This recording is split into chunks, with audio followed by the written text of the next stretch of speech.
Well, good morning to each of you. One thing that has dominated the news for the last 7 months, COVID-19, right? Unfortunately, here in Franklin County, Virginia, it just seems to be exploding right now. And there's probably a lot of different reasons for it, none that I'm really smart enough to understand. But, a lot of people are walking around and living in fear about a virus. But the reality is, people have been dying ever since the Garden of Eden and Adam and Eve's disobedience. The reality is, death is a part of life because of sin. But listen to what Scripture says. Hebrews chapter 9, verse 27. It says, "It is appointed unto man once to die, and then the judgment."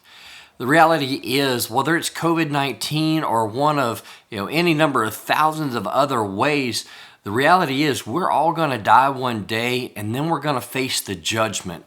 But we don't have to fear death or judgment, because God sent His Son Jesus to die in our place, that if we would surrender to His grace, then we would be freely and fully forgiven, and we would be redeemed. That is, we would be saved. And so what allows us to live in these uncertain times and face all of these dangers? Well, it's really simple.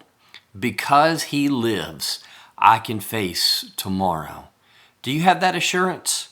If not, I'd love to be able to share with you how you can. Just reach out to me at pastorjustin@westlakebaptist.org. I hope you have a wonderful week.